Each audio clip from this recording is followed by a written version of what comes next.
Would you walk away from a month or two worth of your income if it was to protect someone else's best interests? That's a really important question, and it's one that I hope everybody asks any realtor that they work with before they buy or sell a home with them. And it's something that I can tell you I have absolutely done for my clients, and any realtor you ask this question to should be able to provide you with examples. And so I want to give you a few examples of when this has happened in my work and tell a couple stories. And without necessarily revealing any personal information, of course, we want everything to be confidential, but I do want to give you a couple of examples of when this is absolutely critical. This is a promise that I make to any client that I work with, and that is that I will not put my own financial gain or compensation before your best interests. And that can be making sure that you have a contract that is done correctly. That can be making sure that the home that you are purchasing is sound and has received a reasonable home inspection. And realtors wield a lot of power and influence over their clients and the ability to coach them through particular situations. And so it is extremely important to wield that power in a way that is in your client's best interest. And that is my promise to all of my clients. So I'm going to give a couple of examples.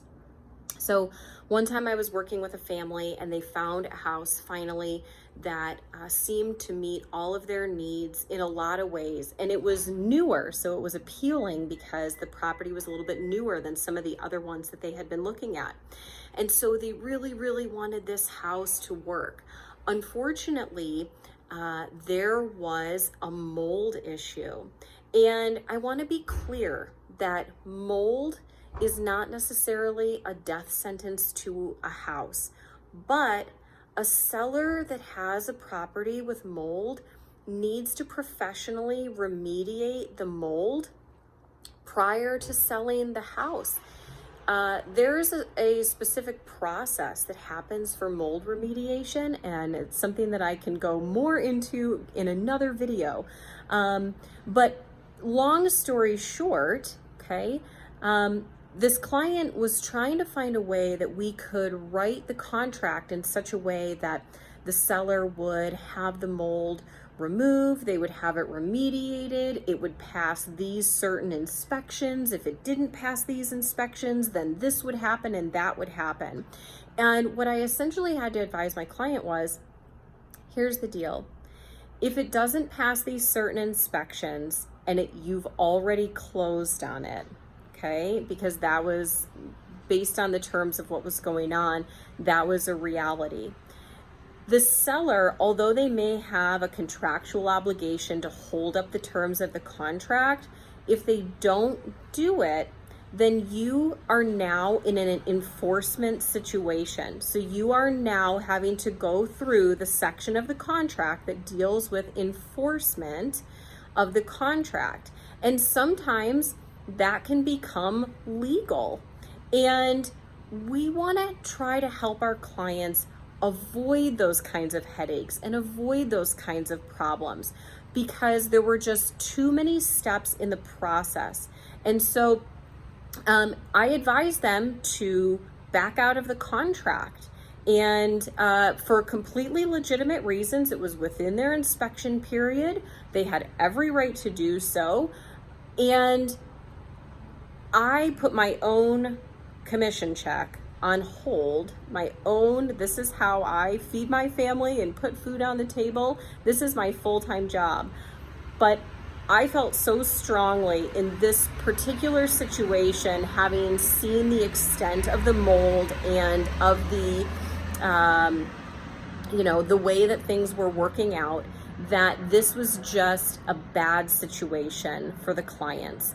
Part of that was how the sellers had handled the conversations and the other agent on the other side of the transaction. And my gut just told me that this was not something that my clients should move forward with. And so, I was very clear with them about that. And of course, they are adults. They would have had the option to say, no, Diane, we absolutely want to move forward on this. And this is what we want you to write up. And I have an obligation to be obedient to my clients in that way. That is the word that we use. In realtor world, there is an obligation there for that. When the clients really insist on it, but I am always honest with my clients when I think that they really need to put the brakes on something because it's not in their best interests.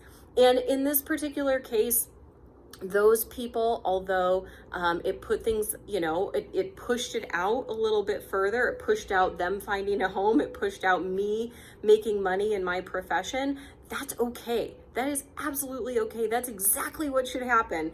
And that is exactly what people in my position should do.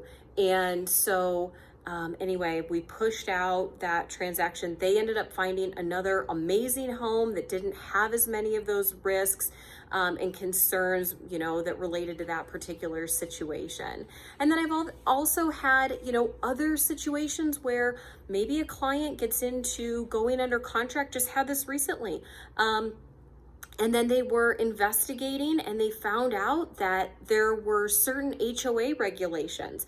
Once the HOA documents were disclosed to them, that there were certain HOA regulations that just didn't jive with their lifestyle and things that they have a history of using their property for and doing on their property. And so it just didn't jive with their lifestyle. And so they weren't able to move forward, with the transaction. And so I was able to consult with them on that and give them guidance on that. And although, even though it might delay, them finding a home, or it might delay me getting compensated, at the end of the day, and this is what I told them, what I've told every client before that, is that I don't want to just have you buy a house today.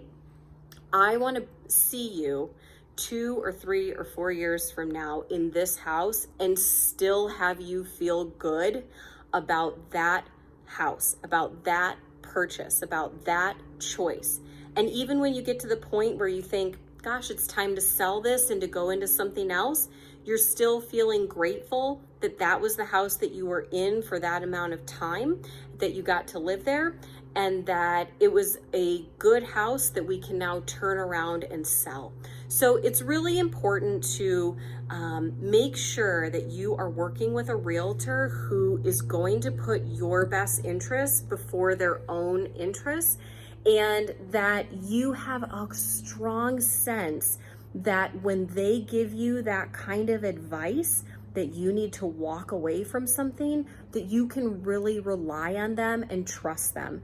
And so I just wanted to share those couple of stories and talk about this really, really important part of the business. And sometimes it can be a little bit uncomfortable to talk about, compensation and money and all of that and how those things go together. But it's really important to talk about and to make sure that people are in this for the right reasons.